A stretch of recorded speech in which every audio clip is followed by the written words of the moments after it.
দেশের জনগণ আবার মাঠে নামবে। দেশের জনগণ সবসময় মাঠে নামার জন্য কিন্তু প্রস্তুত। আমাদের সাধারণ মানুষেরও প্রশ্ন, তিনি কেন জুলাই সনদটা পাশ করছেন? একজন দেশের মানুষই কিন্তু 17 বছরের প্রধানমন্ত্রীকে পদত্যাগ করতে এবং দেশ ত্যাগ করতে বাধ্য করেছে। এটা কিন্তু আমাদের বর্তমান প্রধানমন্ত্রী দয়া করে মনে রাখা উচিত। আমি আসলে চাই যে জুলাই সনদের কারণেই এই সরকার কিন্তু এসেছে। সেই সরকার আসার কারণে অবশ্যই আমি মনে করি জুলাই সনদ পাশ করা উচিত। এবং জুলাইয়ের কারণেই হচ্ছে গিয়ে আমাদের এই সরকার আজকে গঠিত হচ্ছে।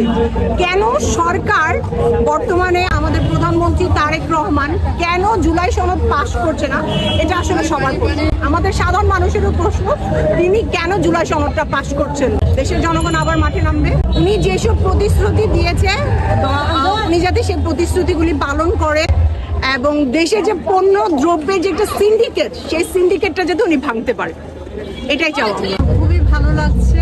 আর সবচেয়ে বড় কথা, প্রচন্ড গরমের মধ্যেও সারা দেশের মানুষ উৎসব পালন করছে, সবাই হাসি মুখে উৎসব পালন করছে। আর সবচেয়ে বড় কথা, কোনো ভেজাল হচ্ছে না এবার।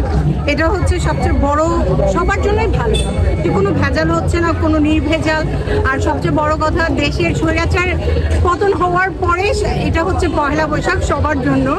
আর সবাই নির্ভেসে এবং সবাই চায় শান্তি, দেশে আসুক শান্তি।